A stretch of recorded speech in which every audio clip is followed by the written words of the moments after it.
ഓരോ നിലയിലും എത്തുമ്പോൾ ഓപ്പറേറ്റർ പ്രഖ്യാപനത്തോടെ വാതിൽ തുറന്നു. Number 1 please. 8-ലാണ് രക്ഷകൻ രുക്മിണിയെ നനുക്കെ തോണ്ടി ഇറങ്ങിയത്.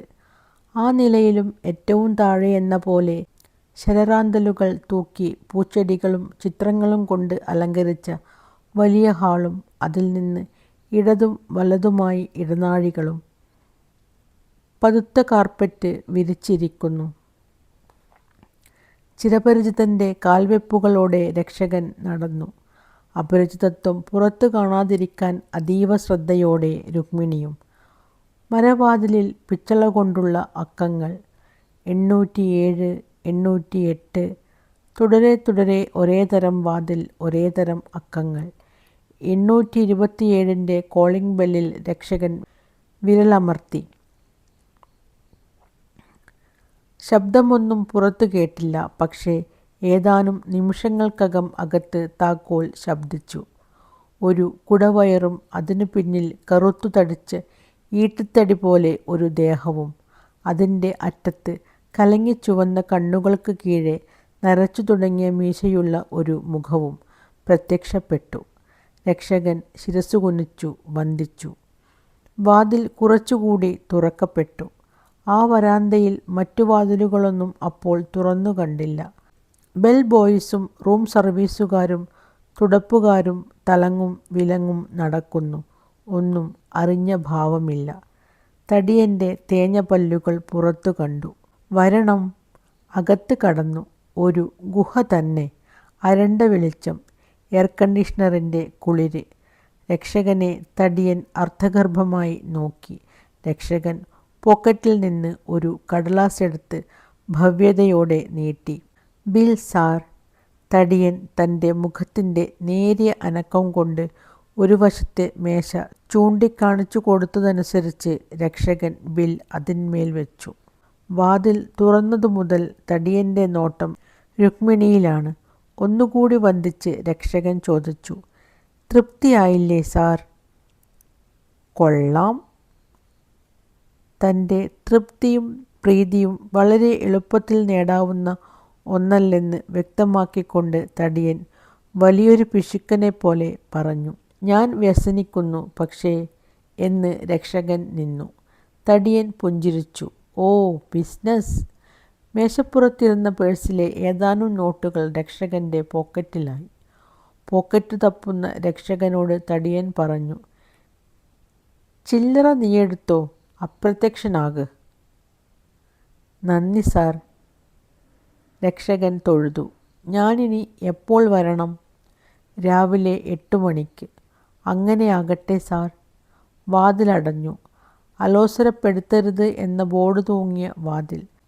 സ്വയം വീഴുന്ന താഴെ വീണു. തടിയൻ വിളിച്ചു, വാ പെണ്ണേ. സമുദ്രത്തിലേക്ക് തുറക്കുന്ന ജനാലയുള്ള വലിയൊരു മുറി അപ്പുറത്തുണ്ടെന്ന് രുക്മിണി അപ്പോഴാണ് അറിഞ്ഞത്. ജനാലയിൽ നേർത്ത കർട്ടൻ, ഇളം പച്ച. അസ്തമയ സൂര്യൻ്റെ ചുവപ്പ് ആ പച്ചയിലൂടെ. മദ്യവും ഭക്ഷണവും വെള്ളവും സോഡയും പതുപതുപ്പുള്ള ഇരട്ടക്കിടക്കയും. തോലുരിച്ച ഈട്ടിത്തടി പോലെ തടിയൻ കട്ടിലിൽ ചെരിഞ്ഞു. സിഗരറ്റ് കത്തിച്ച് ഒരു പുകവലിച്ച് അയാൾ ചോദിച്ചു, ഒരു തുടക്കമെന്ന നിലയിൽ കേൾക്കട്ടെ, നിന്റെ പേരെന്താണ്? തൻ്റെ മാതൃഭാഷയിലുള്ള ശൈലി ആ ഉച്ചാരണത്തിൽ രുക്മിണി തിരിച്ചറിഞ്ഞു. ആശ്വാസത്തിൻ്റെ നെടുവീർപ്പ് മനസ്സിലുയർന്നത് ഒരു പുഞ്ചിരിയാക്കി അയാൾക്ക് കാഴ്ചവെച്ച് അവൾ പറഞ്ഞു, രുക്മിണി. എന്നിട്ട് മുഖവുരയായി മാതൃഭാഷയിൽ തുടർന്നു, അങ്ങയെ കാണാൻ കഴിഞ്ഞതിൽ എനിക്ക് സന്തോഷമുണ്ട്. അയാൾ ചിരിച്ചു. നീ ഒരു കേമിയാണല്ലോ. അതെന്താ? എൻ്റെ അമ്മയുടെ ഭാഷയെന്തെന്ന് ഞാൻ പറയാതെ നീ അറിഞ്ഞുകളഞ്ഞല്ലോ. മാത്രമല്ല നിനക്ക് എൻ്റെ ഭാര്യയുടെ പേരുമാണ്. അതും പറഞ്ഞ് അയാൾ ഉറക്കെ ചിരിച്ചു. ചിരി കഴിഞ്ഞ് ഇങ്ങനെ കൂട്ടിച്ചേർത്തു, അത് വേണ്ടായിരുന്നു. ഏത്? നിന്റെ ഈ പേര്. സാർ, ഞാൻ ഈ കാര്യത്തിൽ നിരപരാധിയാണല്ലോ.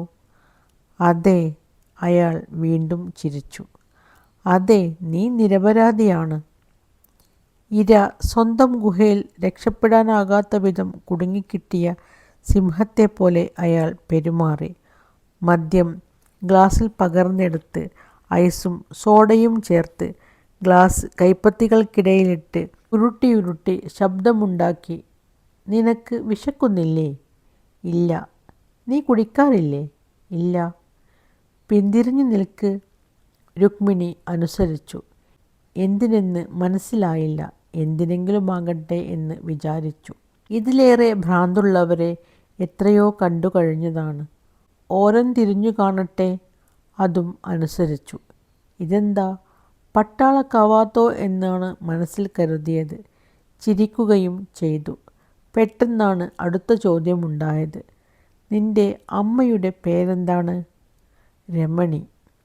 ഓരം തിരിഞ്ഞുള്ള നിൽപ്പിലാണ് രുക്മിണി ഇത് പറഞ്ഞത്. ഇത് എന്തിനറിയണമെന്ന നേർത്ത അത്ഭുതവുമുണ്ടായി. വേണമെങ്കിൽ കള്ളം പറയാമായിരുന്നു. പക്ഷേ നേരു തന്നെ പറഞ്ഞു. മിനിറ്റുകൾ കഴിഞ്ഞിട്ടും അടുത്ത ഭ്രാന്തൻ കൽപ്പനയോ അനാവശ്യ ചോദ്യമോ കേൾക്കാതിരുന്നപ്പോൾ രുക്മിണി പതുക്കെ തലതിരിച്ചു. അയാൾ മുഖം കുനിച്ച് ഇരിക്കുകയാണ്. ഗ്ലാസ് അപ്പോഴും കയ്യിലുണ്ട്. അത് തിരിക്കുന്നില്ല.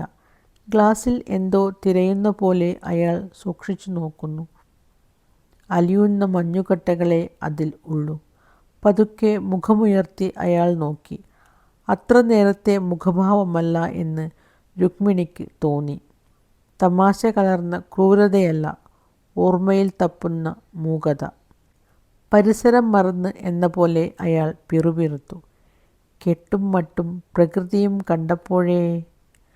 കയ്യിൽ ഗ്ലാസുമായി കട്ടിലിൽ മലർന്നു ചാരി അയാൾ തലയണ പൊക്കി വെച്ച് ഓരം ചെരിഞ്ഞ് കിടന്നു. ഇങ്ങുവാ എന്ന വിളിയാണ് പ്രതീക്ഷിച്ചത്. അയാളാകട്ടെ നിവർന്നിരുന്നു. നിന്റെ നാടെവിടെയാണ്? പറഞ്ഞു. നിന്റെ അമ്മ ഇപ്പോൾ എവിടെയാണ്? പറയാൻ രുക്മിണി മടിച്ചു. വേണോ എന്ന ശങ്ക തന്നെ. എവിടെയാണ്? മരിച്ചുപോയി. എന്ന്? 3 കൊല്ലം മുമ്പ്. എന്നിട്ട് നീ ഇങ്ങനെ? നീ ഒരു ഗോപികയല്ലേ? ആയിരുന്നു. അങ്ങനെ തൻ്റെ കഥ പറയാൻ രുക്മിണിക്ക് അവസരം കിട്ടി. പറഞ്ഞു തീർന്നപ്പോൾ കണ്ണീരുതിർന്നു. സ്വാഭാവികമായി തന്നെ. നേരം വളരെയായി.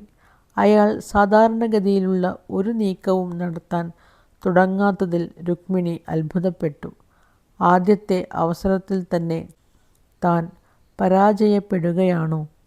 ഇനിയെന്ത് എന്ന് രുക്മിണി അന്തിച്ചു നിന്നു.